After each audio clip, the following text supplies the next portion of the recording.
The students of a विद्यालय, विद्यालय मतलब किसी स्कूल के स्टूडेंट्स को बोला गया, स्कूल का नाम ही विद्यालय है, कोई बात नहीं, ठीक है, विद्यालय का मतलब स्कूल होता है, ठीक है। Participate in a competition for making and decorative pen holders in the shape of a cylinder with the base using cardboard. अब बताओ पेन होल्डर का शेप कैसा है? सिलेंड्रिकल शेप है।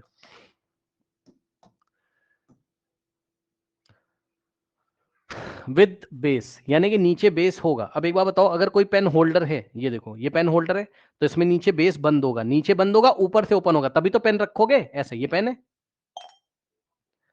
ठीक, नीचे से बंद होगा, यानी कि हमें कर्व सरफेस एरिया लेना होगा और बेस का एरिया, बस टॉप का नहीं लेना है, टॉप ऊपर से ओपन है, खुला हुआ है, ठीक।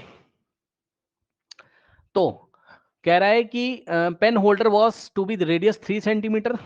चलिए बनाते हैं, देखते हैं क्या होता है। ये एक सिंगल पेन होल्डर मैं आपको दिखाने जा रहा हूं, यहां पर सिंगल पेन होल्डर, ये इस तरीके से। Now this is the centre here, okay, and this is also the centre here. Now radius कितना है? 3 सेंटीमीटर, और यहां से यहां तक हाइट कितना है? 10.5 सेंटीमीटर, ठीक है। सेंटीमीटर यूनिट का ध्यान रखना, यूनिट क्या दिया हुआ है, ठीक। और नीचे से ये क्लोज्ड है, यहां से बेस पे ये क्लोज्ड है, तो नीचे का हम लोग एरिया लेंगे यानी कि पाई आर स्क्वायर, और क्या लेंगे? कर्व सरफेस एरिया भी लेंगे सी एस से। टॉप पे ओपन है, ऊपर से खुला हुआ है, तो ऊपर का एरिया हम नहीं लेंगे, ठीक। कह रहा था विद्यालय was to supply the competitors with cardboard, if there were 35 competitors how much cardboard was required to bout for the competition. अब सुनो, हाँ, अगर 35 लोगों ने पार्टिसिपेट किया है ना, स्कूल में अगर 35 लोगों ने पार्टिसिपेट किया है, तो कितने पेन होल्डर बने होंगे? 35। तो 35 पेन होल्डर बनाने के लिए कितना कार्डबोर्ड लगेगा, ये बताना है, ठीक। तो सबसे पहले हम क्या निकालेंगे? Area of cardboard required for one one pen stand. एक पेन स्टैंड के लिए कितना एरिया रिक्वायर्ड होगा, है ना। तो curve surface area plus base area, है ना, curve surface area plus base area, क्योंकि कार्डबोर्ड कहां कहां लगा हुआ है? कर्व पे और बेस पे, ठीक।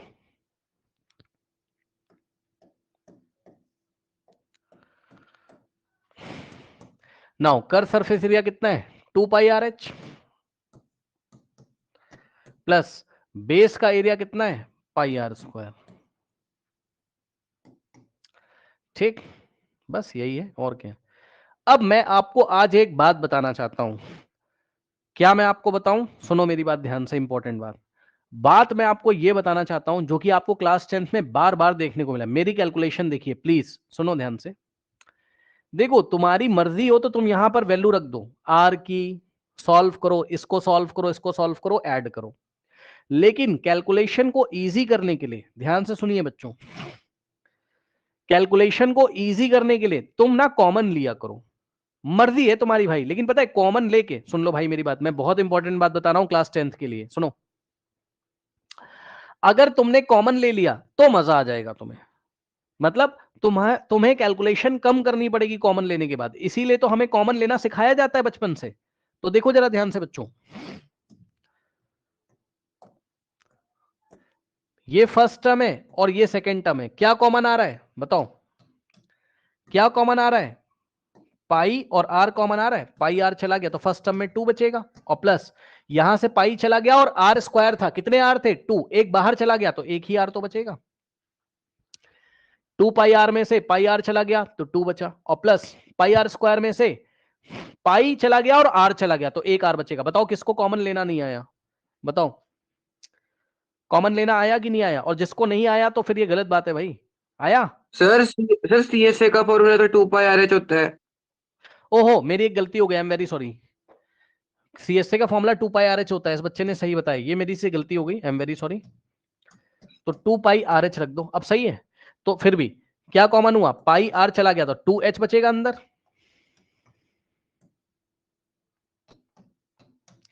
यहां 2H बचा, और प्लस में क्या बचा बताओ, प्लस में क्या बचा, R बचा। ठीक, सही है। अब वैल्यू रखिए, पाई की वैल्यू 22/7 और इंटू आर की वैल्यू बच्चों कितनी, रेडियस कितना है 3, ठीक, 3 इंटू यहां मल्टीप्लाई तो है, और 2 इंटू एच, एच कितना है 10.5 और प्लस आर कितना है 3। अब मेरी बात ध्यान से सुनोगे क्या, सुनोगे तो तुम्हें अच्छा लगेगा, सुनोगे तो तुम्हें अच्छा लगेगा। सुनो, इंपॉर्टेंट बात, मेरी बात ध्यान सुनना। 22/7, देखो बच्चे क्या करेंगे, सुनो भाई बच्चे ध्यान से, बच्चे सुनो, तुम क्या करोगे, इसको सॉल्व करने के पीछे पड़ जाओगे। सुनो सुनो, क्या उसने क्वेश्चन में तुमसे ये पूछा है कि एक एक पेन होल्डर को बनाने में कितना कार्डबोर्ड लगेगा, क्या ऐसा पूछा है, बताओ, नहीं ना, नहीं ना। तो तुम इसको पूरा क्यों सॉल्व करने के चक्कर में फंस रहे हो, बस ये ब्रैकेट सॉल्व करके छोड़ दो इसको यहीं पर, और ब्रैकेट में कितना आएगा बताओ, 2 इंटू 10.5 कितना हो जाएगा भाई 21 और प्लस 3, 21 भाई ये कितना हो जाएगा 21, 21.0 होगा ना, मल्टीप्लाई करके चेक कर लो, 10.5 इंटू 2 21 और 21 प्लस 3 24 हो गया, बताओ। और यूनिट क्या आएगा, सेंटीमीटर स्क्वायर आएगा। अब सुनो, कुछ बच्चे अपना टाइम यहां वेस्ट करेंगे, अब वो पता है क्या करेगा, 22 इंटू 3 इंटू 24 करेगा, फिर 7 से डिवाइड करेगा, फिर डेसिमल में लेके आएगा, क्यों भाई क्यों क्यों, ये एक पेन होल्डर को बनाने में इतना कार्डबोर्ड यूज होगा, और तुम्हें तो कितने के लिए चाहिए 35 के लिए, 35 लोग बना रहे ना, तो total area of the cardboard, total total area of the cardboard used for 35 pen holders. ठीक, क्या करेंगे, क्या करेंगे, एक कार्डबोर्ड का जो एरिया आया है उसको 35 से मल्टीप्लाई कर देंगे, ठीक, यानी कि 22/7 इंटू 3 इंटू 24, ठीक, इंटू 35। अब सॉल्व कर लो और आंसर सेंटीमीटर स्क्वायर में ही आएगा। भाई एक कार्डबोर्ड के लिए इतना, तो 35 के लिए 35 से मल्टीप्लाई करोगे और आंसर आएगा किसमें, सेंटीमीटर स्क्वायर में। ठीक, सॉल्व करिए, 7 1 जा और 7 5 जा, ठीक। अब ध्यान देना है स्टूडेंट्स, अब आप इसको सॉल्व करो, 5 इंटू 22 कितना हो जाएगा 110, मेरे ख्याल से चेक कर लो, यस, और इंटू में इन दोनों को एक साथ मल्टीप्लाई किया और इन दोनों को एक साथ, 3 4 जा 12 और 1 3 2 जा 6 प्लस 1 7। अब 72 को 11 से मल्टीप्लाई कर लो और पीछे एक जीरो लगा देना, 72 इंटू 11 792 है ना, और पीछे एक जीरो, 7920 सेंटीमीटर स्क्वायर, इतना कार्डबोर्ड का शीट, मतलब इतने एरिया का कार्डबोर्ड आपका जो है लगेगा। बताइए, समझ में आई बात कि नहीं आई, बताइए, आसान है।